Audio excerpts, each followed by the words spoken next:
This is Hannibal here from thehannibaltv.com. And this is not a combat sports interview today. It's a paranormal related interview with Dr. Simeon Hein, PhD, and he is an expert in quite a few things. As I mentioned when I was talking about him earlier tonight, he's an expert on Bigfoot, remote viewing, crop circles, and a lot of other stuff, including a lot of stuff in the UFO field, which I know there's a lot of interest in this channel on. We don't usually cover Bigfoot too much, but maybe we'll get into it a bit tonight. So, how are you doing today, sir?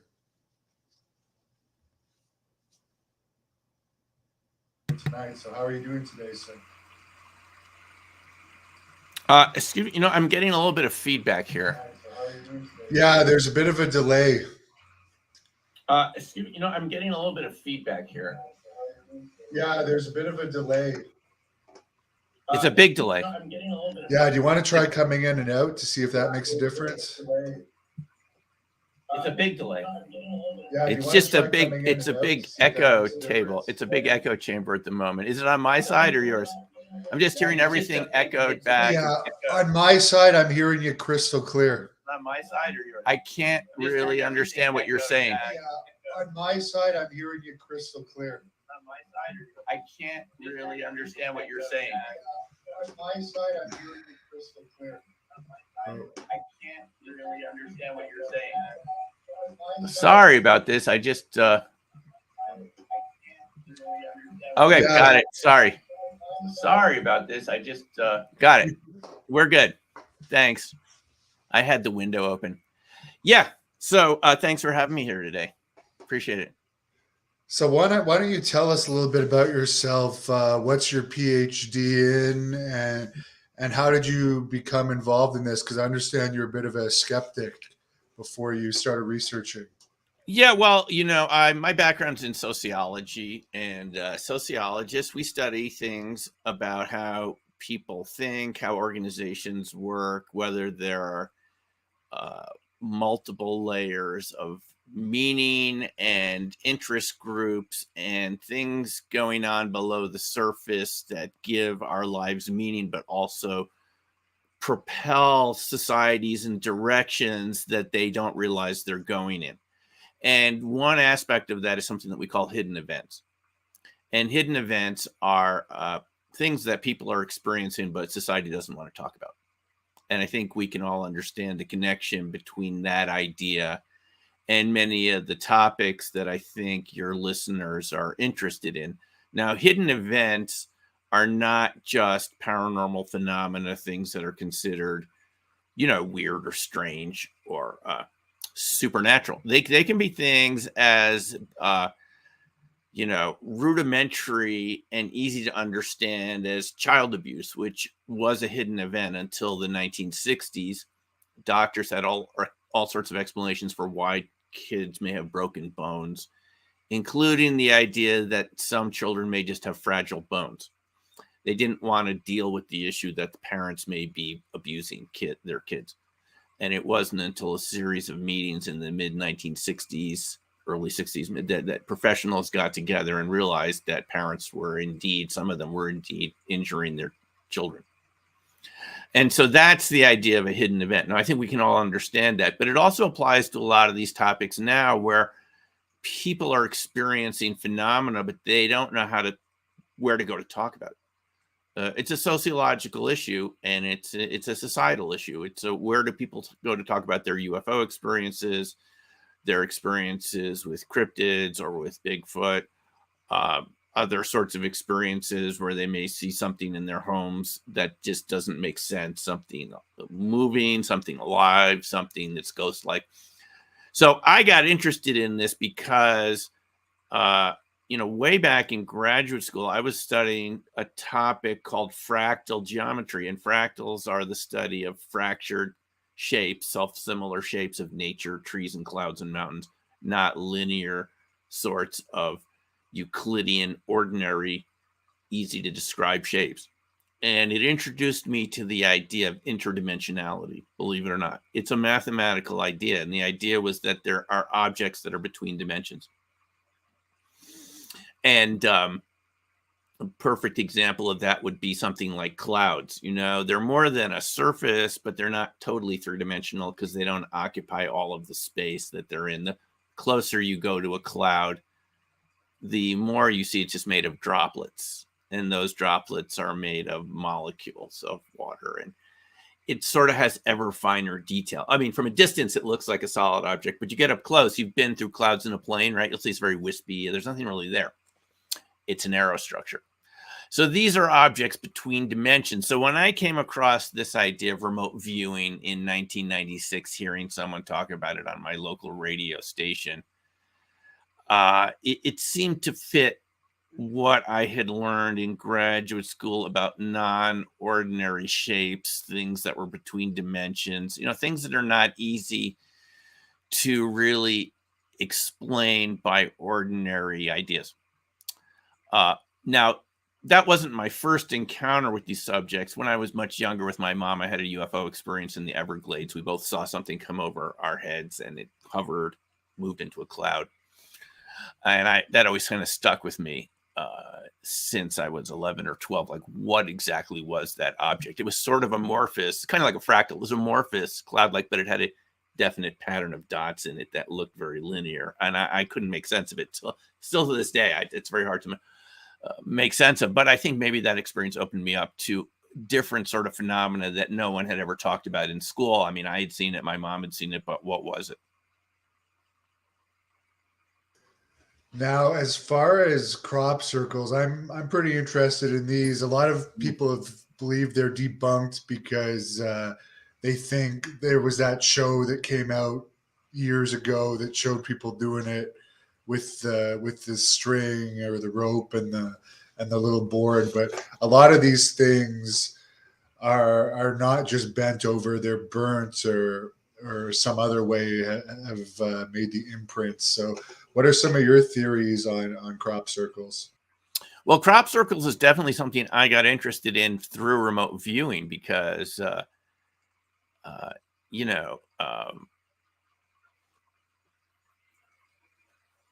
who's Mrs. Burns on The Simpsons? That's a funny comment. No one ever said Oh yeah, somebody. Mr. Burns. Oh yeah. Yeah, it's funny. I Crop don't circles. actually think you look like Mr. Burns, though, I to don't be think so honest. either. I don't think so either. Anyway, crop circles. I got interested in crop circles through remote viewing. I mean, we remote viewed some crop circles, and remote viewing, for people that are not familiar with it, I don't know if your audience is familiar with this topic, how often you cover these sorts of topics, but it's the ability to perceive something without doing it with your eyes or your ears, or your physical senses. This is kind of using your unconscious, your intuition to perceive something that you don't have physical contact with and get accurate information about it, which, you know, we've all had that experience from time to time when you just have an intuitive feeling about a situation that turns out to be accurate, but there wasn't any way ahead of time you would have known that. It could have been changing your driving habit one day, driving a different route, later, you know, realize there was an accident on that route. If you had gone that way, there would have been, you know, a lot of traffic, or you prevented yourself from being in an accident. You didn't get on that plane. That is, remote viewing is sort of a kind of a controlled ass version of that. And I did view a crop circle in the training course that I took, the 8-day training course. And I just got curious about them. I went over in 97 and I did see a lot of evidence of strange things going on there, which, I mean, I was open to it being nothing, just like artwork, being supernatural, being extraterrestrial. It did turn out that there were a lot of energetic anomalies around them. And while we initially didn't think humans could do them, I'm convinced now that people have been doing them for a long time, especially since the 80s. Doug and Dave, the two guys from the pub. I mean, I know people who knew them, and I think they really did go out and make them. But the main point is that it's that shape, that symmetrical spiraling shape in the wheat that creates an energy pattern, or at least channels energy that's around in a definite direction, creating a lot of electrostatic charges that it really does have effects on cameras and batteries. Balls of light are seen around crop circles. I've seen them. Even the circle makers, the human circle makers, who I finally got to meet after going over there for a couple of years, because they had been watching. They had gone to crop circle conferences, seen me present the idea that, oh, no humans could ever make this. I mean, this is what I initially thought, because so many alleged experts said it would be impossible to do, right? In the dark, in 4 or 5 hours. But when I went out with these groups, they were very good at what they did. And it's just the experts were wrong, the so-called experts.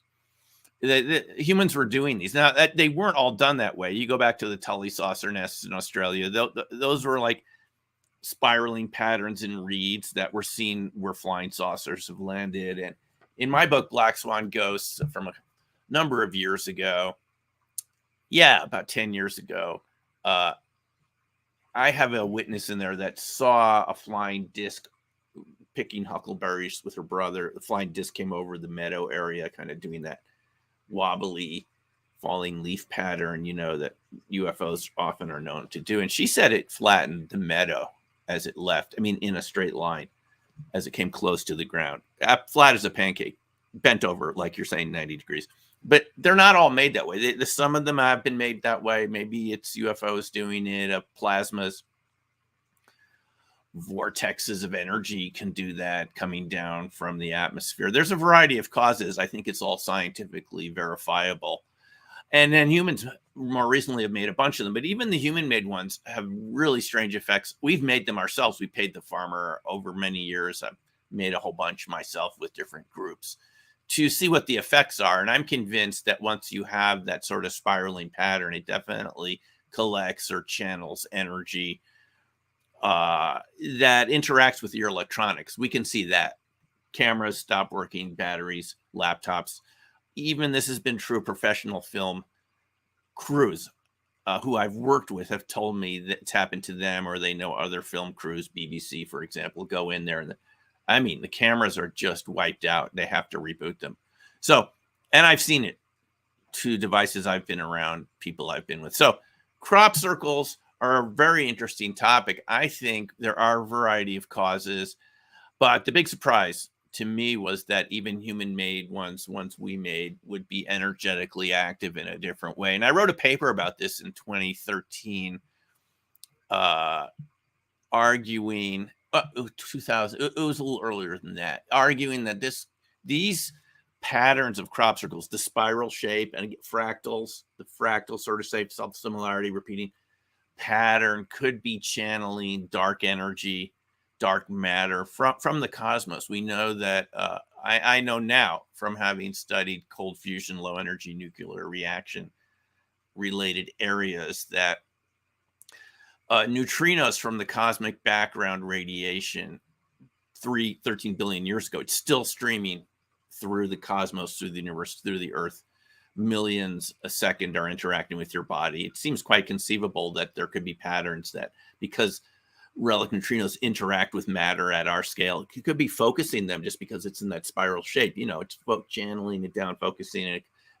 Those relic neutrinos interact with us and with energetic processes. There's no doubt about it. It's not as well known in the US, but Russian scientists, Soviet scientists have done a lot of work on that over the decades. And I'm convinced that is one possibility of why crop circles may be energetically active. Any crop circle, if it's precise and mathematically, the ratios are in a sort of a mathematical fractal shape. Now, there's a fan on here that wants to know about the famous crop circle with an alien face and the warning about the way we live. I'm not familiar with this one. Could you elaborate? Yeah, that was by the Chilbolton telescope, if I'm not mistaken, right, Sheldon? The Chilbolton alien face. That was not in Wiltshire, where we spent most of our time, where most of the crop circles have shown up, but in Hampshire. They don't say in the UK county, they just say shire, right? Kind of like in Tolkien's Middle Earth, the Shire. So there's these Hampshires and Wiltshires and all this, and lots of shires in the UK. And this was in Hampshire. And my belief was that was done by the so-called Hampshire group, the Hampshire Crop Circle group. But that is speculation. I was just told this by people who knew a lot about the subject. I don't know who was in the Hampshire group. They were sort of a mysterious bunch, and they were very active in their area, uh, Salisbury area, and that could have been them doing it. But that's my knowledge about that one. Do you know much about cattle mutilations? Well, it's interesting you asked that. I've been thinking a lot about that because since I wrote my most recent book, Dark Matter Monsters, this book, and this is really what got me interested in thinking about this question about animal mutilations, cow mutilations, is why are balls of light and orbs that we saw around crop circles that have been seen around UFOs, why would you see them around something like Bigfoot if it's just, a wild man, as it would have been referred to a couple hundred years ago, or relic primate, Gigantopithecus? If it has an ordinary, normal explanation, even if maybe it's a very rare animal, well, why do you get balls of light? People see orbs and balls of light around Bigfoot and even other cryptids a lot, but it's seen around UFOs, it's seen around crop circles, and that led me to think that there's another type of life on the planet that doesn't operate by the same rules that ordinary matter does, 3D matter, like we're used to. We're used to certain states of matter. And this will answer your question. I know this is a little long-winded, but we're used to the ordinary states of matter, solid, liquid, gases. And we're familiar with plasmas because that's what makes fluorescent bulbs work, and lightning and aurora borealis, and plasma being the most abundant form of matter in the universe, ionized gases that glow and give off charge. And beyond plasmas, there's another state of matter, which is a self-organized plasma, which some people call a plasmoid, or coherent matter. It's a fifth state of matter. And we know there's been a lot of research into this, a lot of black budget research, because once you organize matter like this, it becomes macroscopically coherent in a quantum way. Quantum, I'm saying all the particles in it, rather than doing all their own thing like we see around us right now. And they have different temperatures and frequencies, and they make the world look the way it does to us. In coherent matter, all the particles are at the same frequency.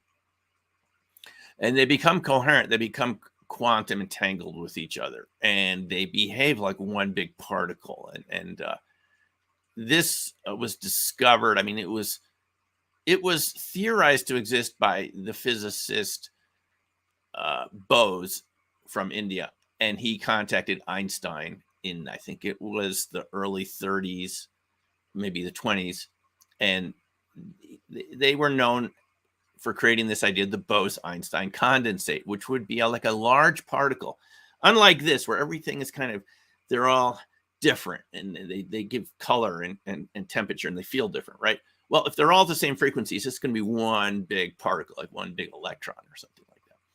That's coherent matter. And it was discovered right here in Boulder. I mean, finally empirically discovered for in an experiment where they reproduced it, but at, really cold temperatures, like, near absolute zero, minus 300 degrees, the coldest temperature that could exist in our reality. But coherent matter can exist at any temperature, at room temperature, with the same properties, where it just becomes one collective waveform, one collective particle with no differentiation. Well, that type of coherent matter also forms something like we know in lasers, where all the particles of light are at the same frequency. And it kind of gives laser light that weird sort of sparkly appearance because it has this coherency to it. Well, there's something that preceded the laser, which is called the maser, which is it's based on microwaves. It's the idea of a laser, but it's done with microwave radiation, radio frequencies, like we use in a microwave oven. And if you can create the same coherency around the frequencies in a microwave transmitter, and use it, project it onto a material, you can create what's called a maser, which is very coherent type of matter at a microwave frequency. And that is known, to answer your question, that is known to create laser-like cuts. If you look at the effects of masers at a microscopic level, or at a larger level, it creates these really even cuts that give it the appearance of having been cut by a laser. So I've been getting to wonder ever since I got into the subject of cryptids, Bigfoot, orbs, ball lightning, things that can become invisible as coherent matter can do. It can teleport, it can cloak, just like we see in cryptid behavior, other sorts of what's called paranormal phenomena. And this is seen around cattle mutilations, other animal mutilations.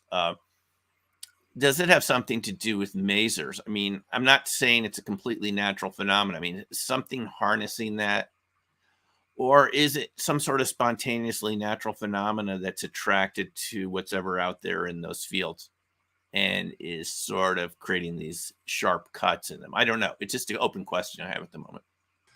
And I understand, speaking of cattle mutilations, they happen on Skinwalker Ranch. Right. And you're quite an expert in that. And in recent years, there's a television show about it. There's been a documentary come out.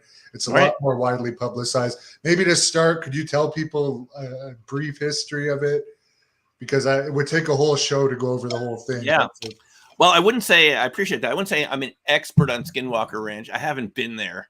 I haven't actually gone out there and looked at it like I've done with crop circles, going there year after year. But Skinwalker Ranch is a place in the Uinta County region of Utah, northern Utah, and it's an area that had Native Americans living there in the past. And the natives that live there have always said that there's been strange stuff in that entire area, not just the ranch itself. The entire area has cryptid activity, Bigfoot activity, orbs, UFOs, and all of this that's associated with those phenomena. And Skinwalker Ranch is a place that, people who've lived there have reported these sorts of phenomena, really, really strange UFO and cryptid phenomena, things that could become invisible, things that could move into your house without you seeing them, rearrange things in the kitchen, move furniture around. We've all heard these stories about Skinwalker Ranch from the Shermans.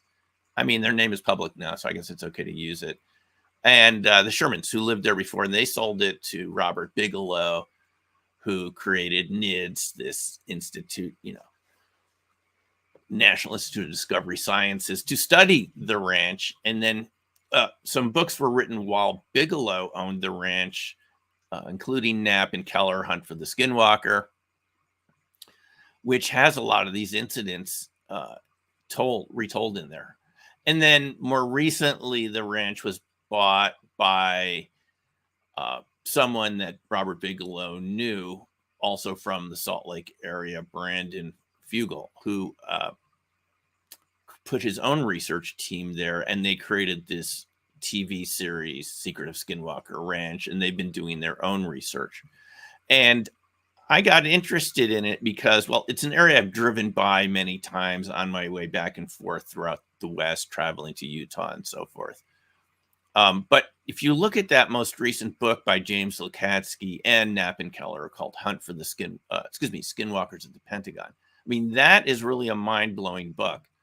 And I think a lot of people have trouble accepting what this former missile analyst for the Defense Intelligence Agency, Lukatsky, I mean, these people, they normally don't make things up when they're analyzing enemy missile systems for our government, for the military, to look at how to defeat enemy technology. I mean, we trust them 100%, right?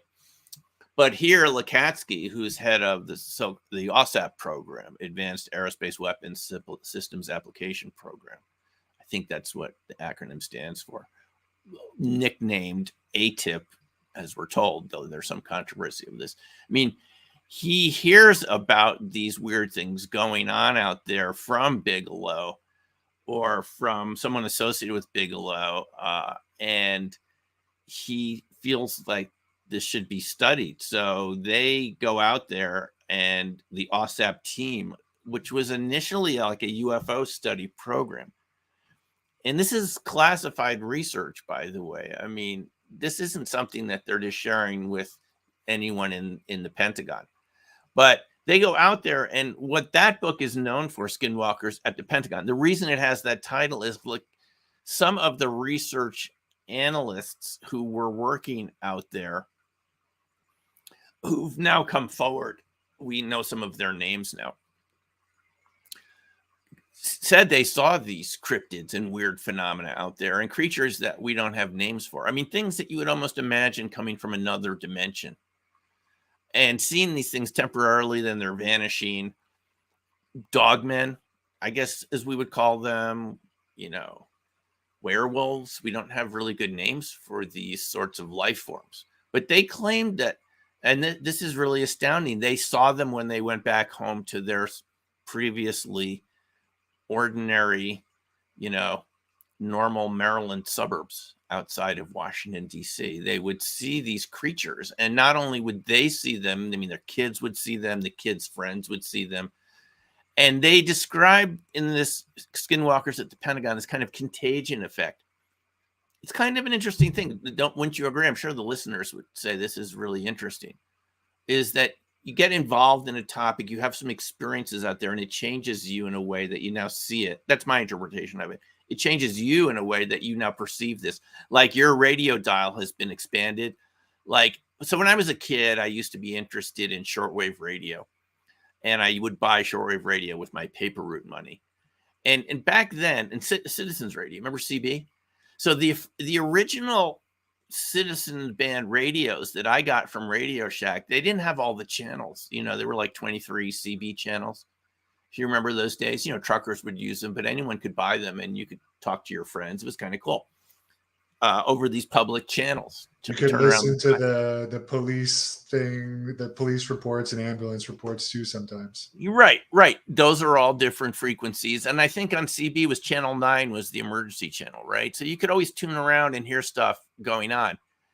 And you could hear stuff going on in your neighborhood from people talking about it on CB. Well, the early CB radios, you had to buy the crystals. Remember Radio Shack, which doesn't exist anymore, would sell the individual crystals. And you could buy them for, it's literally a crystal that has been grown and tuned to a certain frequency in the CB range. And some of those radios, the ones that I looked at being a high school kid on a budget of a paper route money, you might have bought the CB with only 5 channels, and there were 10 extra channels. You could add the other channels in later.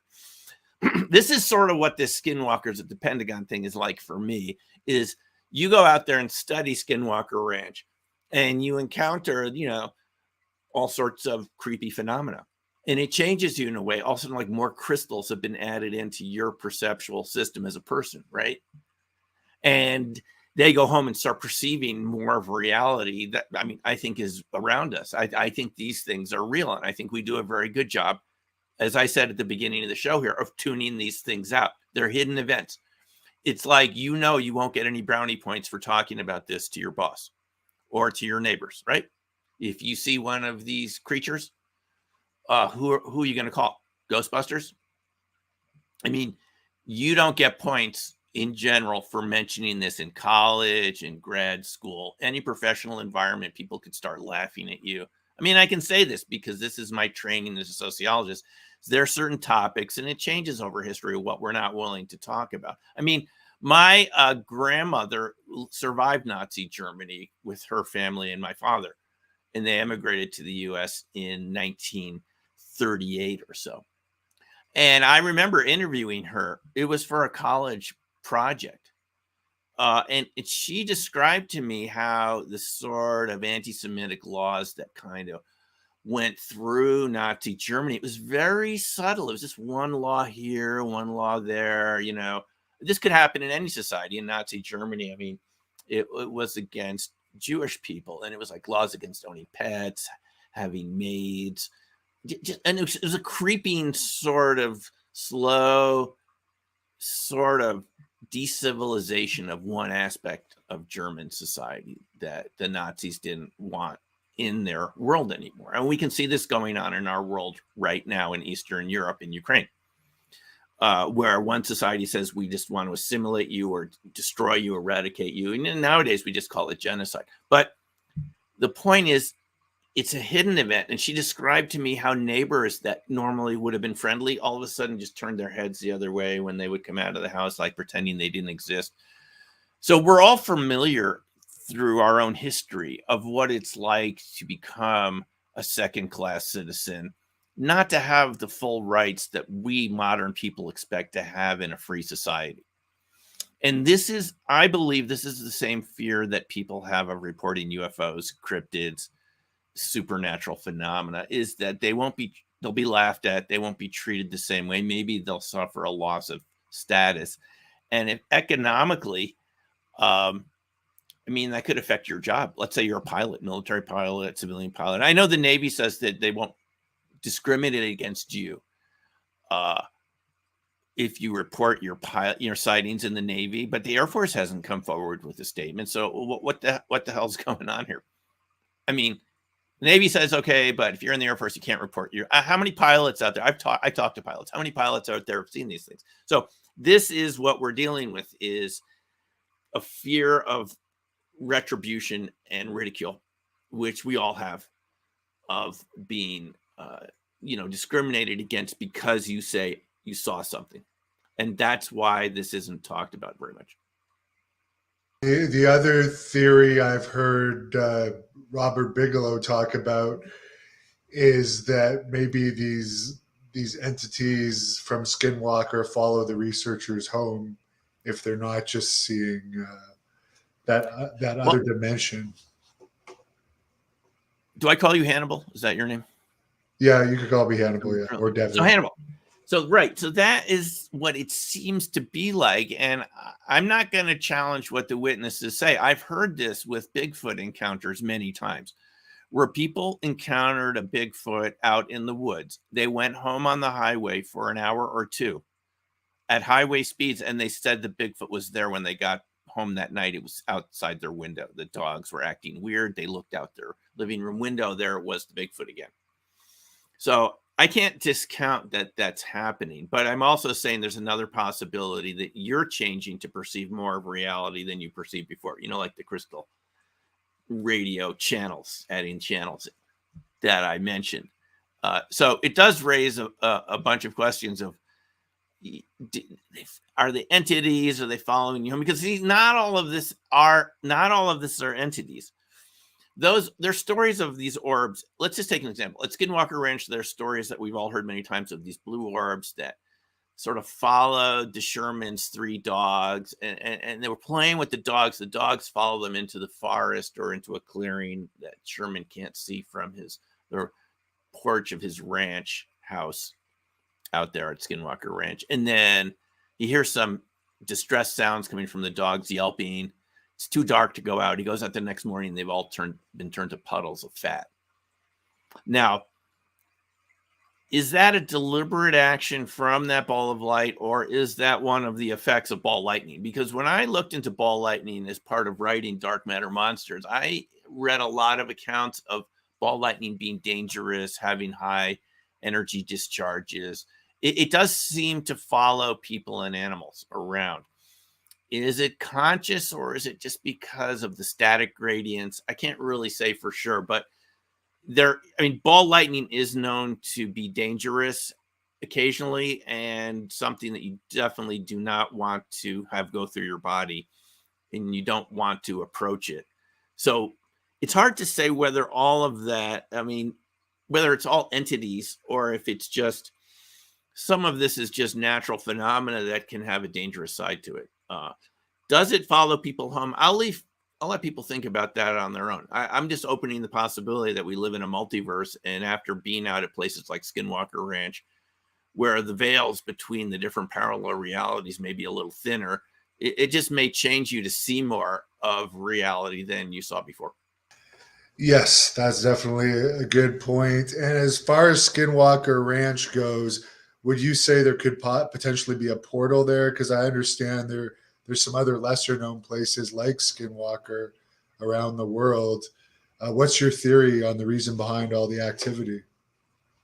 Well, having scientific training, I just have a bias towards more scientific explanations, not like I'm trying to explain it away. I think that there's certain environments that encourage the creation of this coherent matter, which is going to create orbs, ball lightning, life forms that are attracted to coherent matter that may be based on coherent matter themselves. And so I lean towards the idea that there's something in the area of the Uinta Basin. It could be the gilsonite that people have talked about, that carbonaceous material that used to be mined there. Carbon is, a periodic element that is known to be very reactive. I mean, we're made of carbon. It has a lot of excess electrons that it can interact with other substances, which makes it the basis for organic life. And my feeling is that the presence of all that gilsonite opens up the ability for matter to turn into that fifth state, coherent matter, which is going to create lots of orbs, ball lightning. But it's not just, I'm not trying to explain it away, because once you get coherent matter, you have changes in permittivity, permeability, the dielectric constants of our world that normally are just set to 1 by physicists, constant. But if you change permeability, permittivity of space, things can become electrically active that weren't before. You change the speed of light, which Hal Puthoff described to us in his 2018 talk in Las Vegas. In his talk about UFO materials and how they could change permittivity of space. It's pretty significant. So what I'm saying is, I think that there are aspects of that environment that enable matter to create, to transition to other forms where they're interactive in ways they're not in our ordinary reality, because we know there are other places around the US at least that are like this. And they mention this in the Hunt for the Skinwalker book, where they studied other areas, also skinwalkers at the Pentagon, a place, Yakima area in Washington State, Elbert County in Colorado. Certainly the San Luis Valley in Colorado is an area where this has happened. In fact, the first animal mutilations was a horse, I think, if I remember correctly, from the San Luis Valley, Snippy, the horse. I heard a lecture on this several decades ago by Chris O'Brien. So there are other areas that are active. We shouldn't also forget Marley Woods in Missouri. The name it was given by Ted Phillips, who was a colleague of J. Allen Hynek. And he studied these trace cases, right. And someone here is mentioning other areas that have this. There's other areas that have this type of activity. The Marfa Lights, Brown Mountain, I think it's called, in North Carolina. And your listeners mentioning another area, Missouri, Oklahoma. Those areas, I'm not sure if they have more cryptid activity, but certainly Missouri, Oklahoma is going to have a share of cryptid activity, if I'm not mistaken. But there's areas. Now, Ted Phillips documented Marley Woods, and it's just like Skinwalker Ranch, even more so. It was more, the things that happened there were even more intense in some ways, literally animals exploding completely.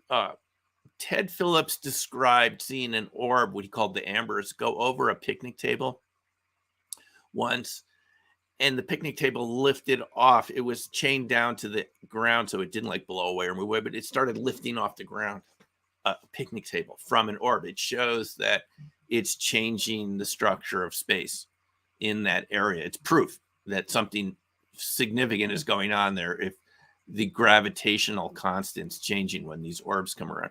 But they had cryptids there, and Ted even showed photos of these in one of his lectures at the Ozark UFO conference in 2009.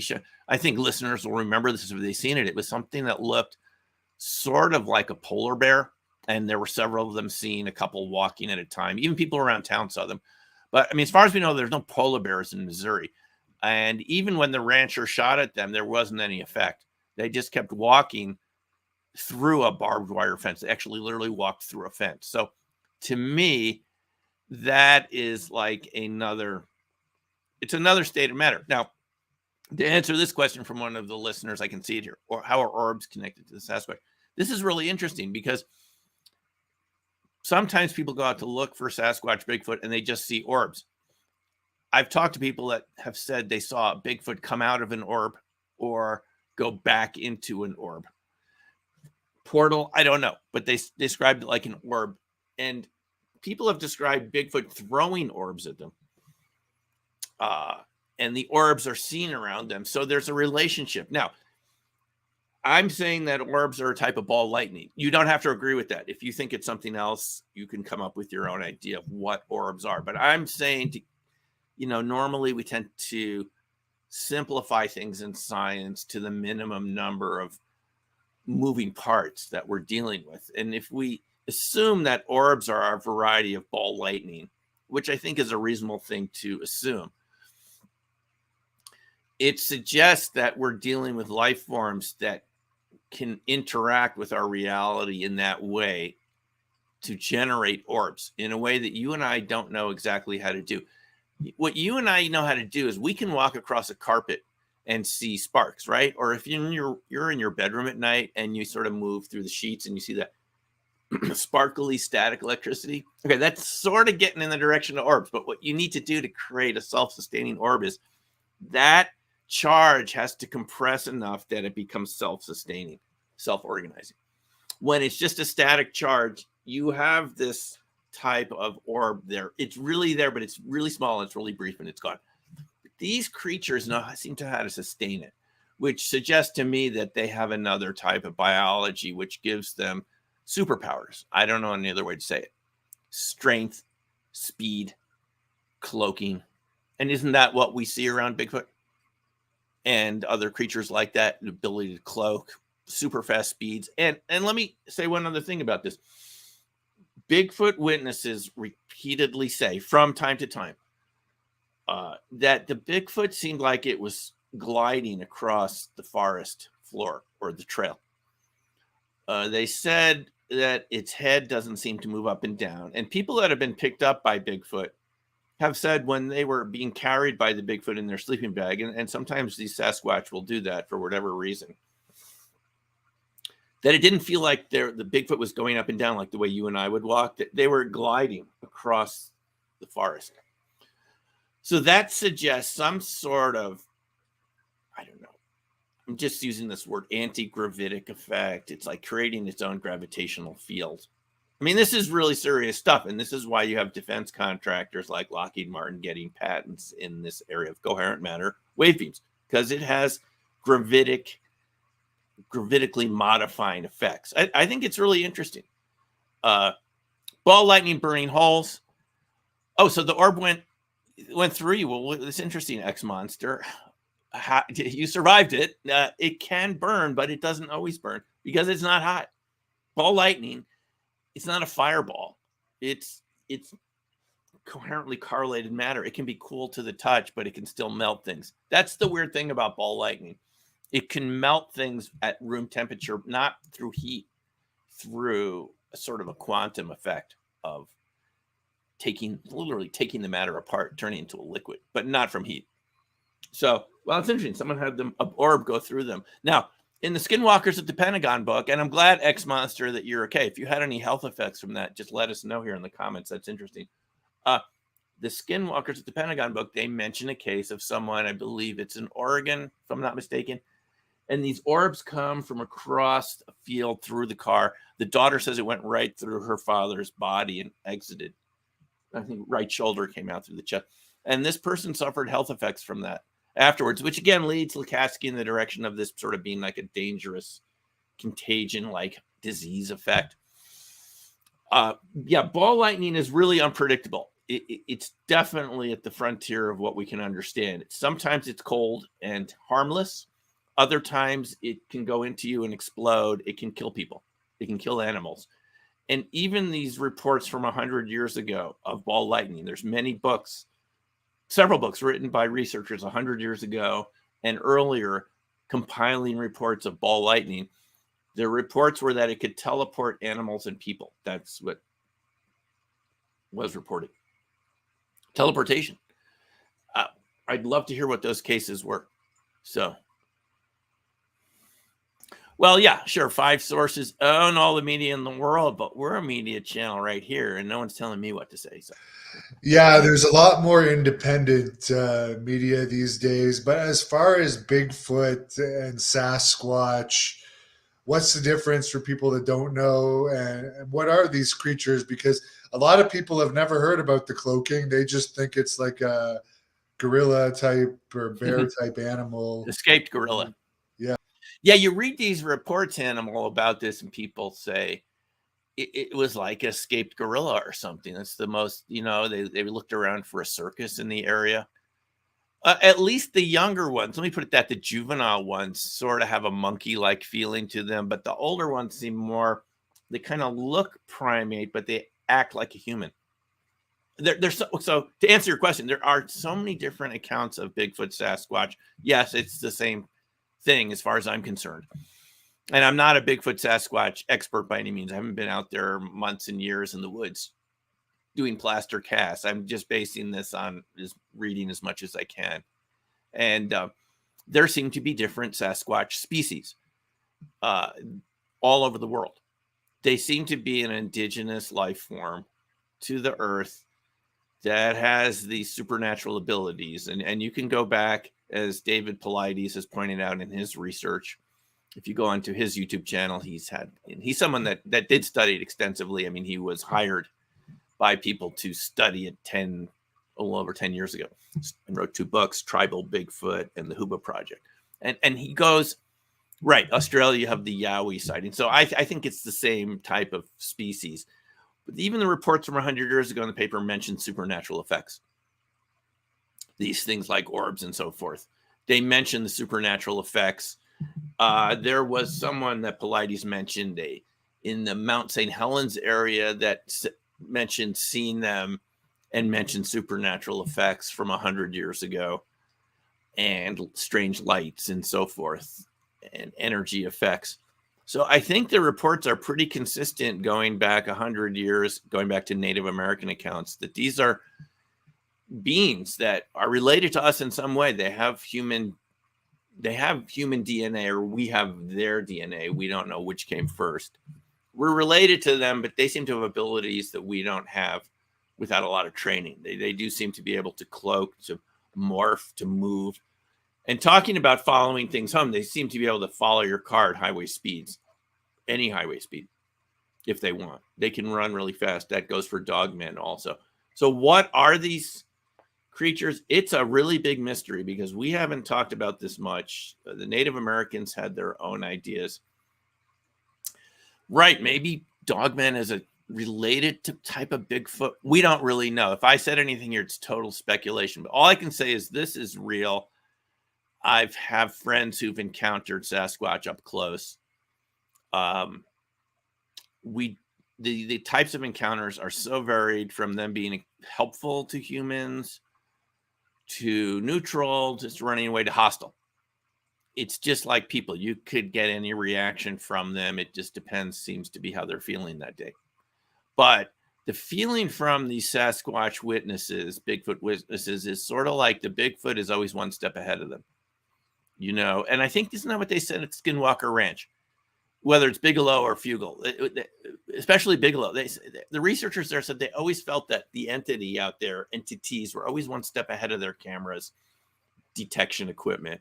People who've encountered Bigfoot and Sasquatch, and it's not all of these, because you could overgeneralize. So there's so many types of encounters.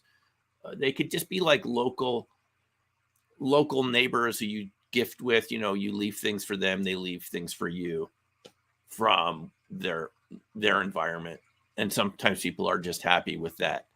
And it's something that they count on, is that the Sasquatch are in their neighborhood. But there's a whole variety of types of encounters. And really, it's something we don't know a lot about, is how do they feel about humans? Who are they? Where do they go when we can't see them? Are they in an invisible world? I mean, I've spoken to nurses that have treated loggers who said, these were loggers in Idaho. And they said, going way back a couple decades, they would see these Sasquatch out there and they would move behind a tree and they didn't come out again.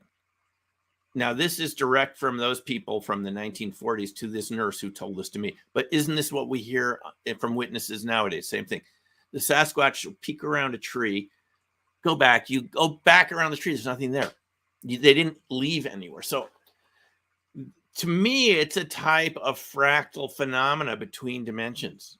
And I think our minds have a lot of difficulty dealing with this because we're all used to thinking we know what's going on. I think the best way to deal with this subject is to realize you don't know what's going on. It's really true that there are things in the universe we don't understand very well. I know that's not what we're taught in school, right? We're taught in school, it's not in textbook, it's not real. That's just baloney. 99.9% of what's around us, we don't really understand. Just look in your own body. We don't even understand the microbiome. These are these tiny little microbes that live on our skin surface. There's hundreds on your skin, and most of them don't have any names. They don't even have any names yet. In your mouth, in your digestive system. We know about microbes, the microbiome. That's a huge mystery right there. It's as mysterious as dark matter is what these microorganisms do. But we know that, I'm just using this as an example. Just in the microbiome, we know it affects your mood. It affects your health. Nobody thinks about it, though, when what we eat, the medications we're taking. How does that affect the microbiome? Because, I think it's like the vast majority of our DNA in our body is microbiome. Not by weight, but just by the amount of DNA. So, so there are things that we don't even understand about ourselves, let alone out there. But no, these cryptids are real. And I'm telling you, you could encounter them. Any one of the listeners right now, you could go out your door and encounter them. They can be anywhere pretty much, even urban areas. So they don't seem to prefer urban areas, not as fractal perhaps, but you could encounter this. There was a sighting just a couple miles from where I live here in Boulder, right in one of the parks on the outskirts of town, just at the border of town. And this biology student as an undergrad didn't even report it for 10 years because he didn't want to affect his career, right? The fear of stigma. And that's a park I've been in many times. So to go in these questions in reverse, no, I think there's tons of good pics and videos on YouTube. Just take a look. There are a lot of shorts. I look at those, and to me, I guess I could be wrong. You could say someone Photoshop, but it's very animation, Photoshopped animation is very expensive and time consuming to make something look realistic. Those movies we see, like I just saw Avatar the other day. And the other Black Panther movie, Wakanda Forever. And you look at those special effects in there. I mean, that costs millions of dollars to create something that's convincing like that. I don't think there's anyone has that type of money to reproduce that. So I look at these videos on YouTube. I don't know if they're all real, but a lot of them they are from trail cams. We hear this thing, there's nothing from trail cams. You look on YouTube, you'll see trail cams, some very interesting looking gorillas out there in Missouri. The last time I checked, there's no primates native to North America. Gigantopithecus never even was found here. No bones, nothing. That primate explanation just doesn't work. And there's no primate DNA found in them from the genetic tests that have been done on the hair from fences and things that people have sampled them from. So I think there are good pictures. What the issue is our minds don't want to recognize that. I think if an extraterrestrial landed on the White House lawn, like we want them to, and said, why don't they land on the White House lawn? If they did and got out of their ship, you would say it was special effects, even if it was real. Okay. That's how our minds are. I guarantee you, we're not used to dealing with things that we're not familiar with, and our minds will come up with many counter explanations.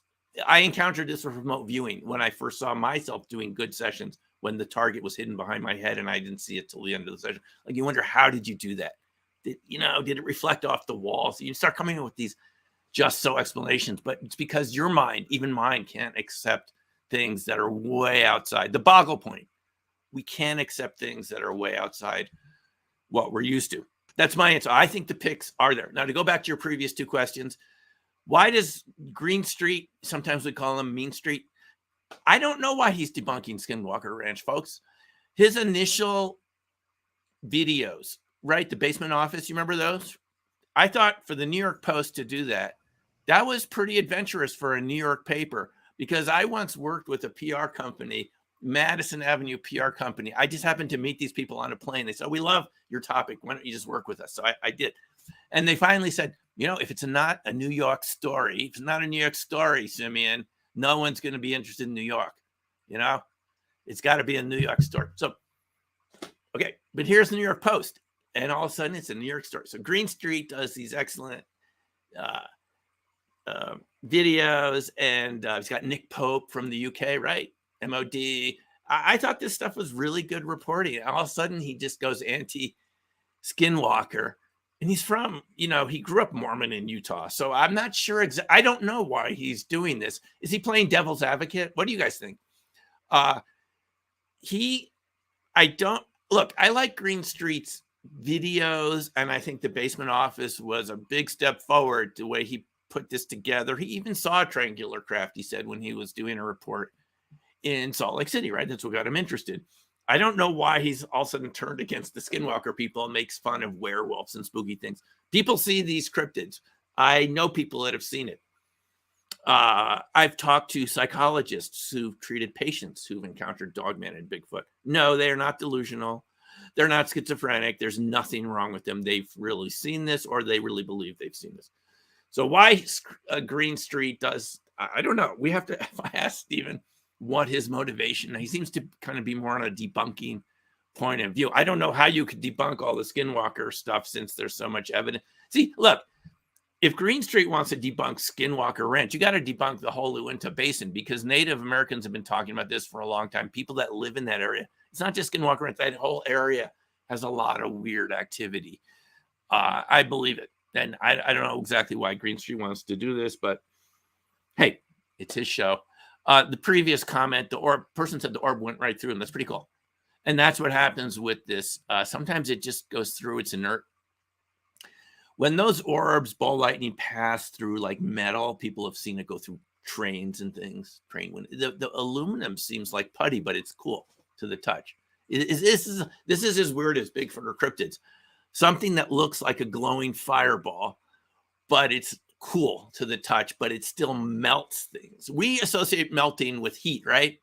This type of matter can melt things. And I'm glad it didn't melt you, X-Monster, because we don't want that to happen to you. Now, you showed your book earlier, the first one, Black Swan Ghosts. What is Black Swan? Could you tell us a bit about this? Yeah, I mean, the idea is that they're topics, again, that we don't want to talk about. And the Black Swan idea is they're Black Swan events. And Nassim Taleb, he's sort of like he's a trader, an economist. And he created the idea of the Black Swan event, which is something that we don't anticipate that has big consequences. I think UFOs have that potential to be a big disruptor when we recognize this is real and people are experiencing it. So, but it's something ghostly about it because we don't talk about it. It's still like, is it real? It's not like something like COVID or an economic crash, right? Where you don't see it coming, but it has big disruptive effects. This is people, we haven't even agreed this is real. I mean, our Congress is having these classified hearings. We don't even know what they're talking about. So I encountered so many witnesses to UFOs. This is Luis Voves, who talked about that disc flattening the planets. I encountered so many of these witnesses. I thought, man, this is a book by itself of just people encountering weird UFO type phenomena out there. So that's what Black Swan Ghost is about. It just was, I realized these people have experienced something, but they're not talking about it. So I'm going to put it together in a book. Someone asked earlier if you could just quickly answer this one. If there's a particular ghost piece of footage on the internet that you would say is exceptional evidence, or maybe a couple. Now, that is really a good question. Let me think about it, and I'll comment on the YouTube channel here, because I do look at these. And again, some of these could be effects. I can't rule that out, but occasionally you do see this. It looks like it came from a witness who has nothing to gain. They don't want to reveal their name or anything. And you see something that looks ghost-like. So if I think of one, I can't think of it off the top. I'm not good at always thinking off the top of my head when I'm doing interviews like this, because I'm in an interview mode, if you can understand it. If it comes to me afterwards, I'll comment in the comment section, okay? Sounds good. I've been to Boulder. There's a couple wrestlers from there, Vader and Vince Russo. But is there Bigfoot sightings in Boulder? Because I would imagine that'd be a perfect place for it. Yeah, there are Bigfoot sightings around here in the foothills. There's little towns around here. Netherlands up the hill, as you know, about 10 miles up from Boulder. Ward. There are all these little towns around here, James. And then there's Estes Park.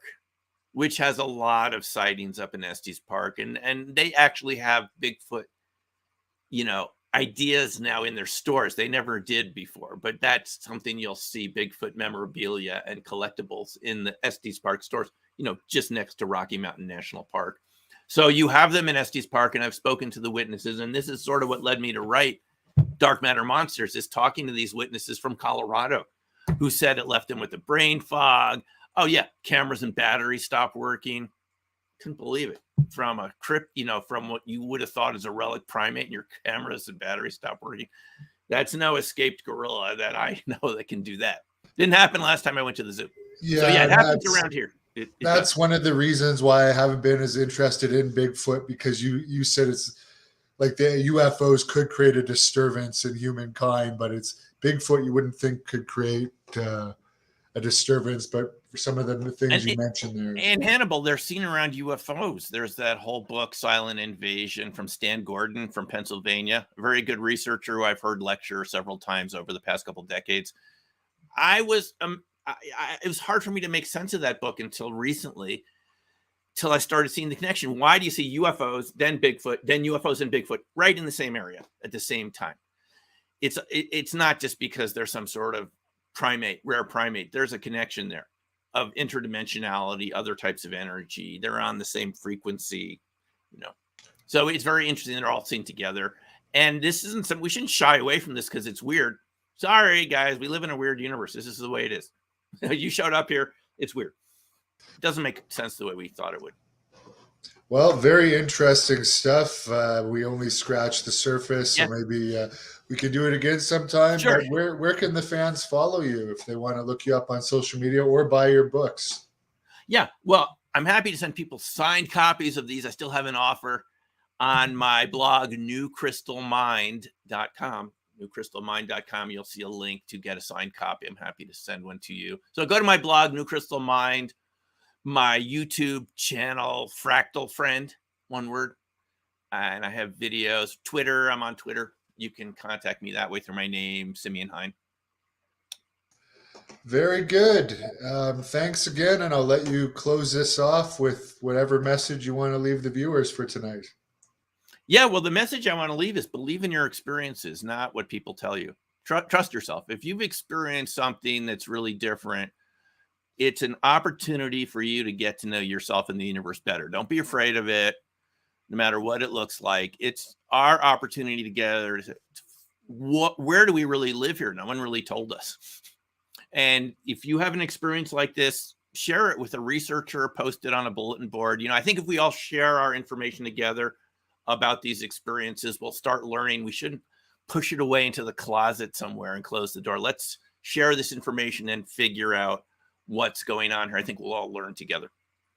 Thank you for watching the Hannibal TV. Please like this video if you enjoyed it and click the subscribe button to not miss any of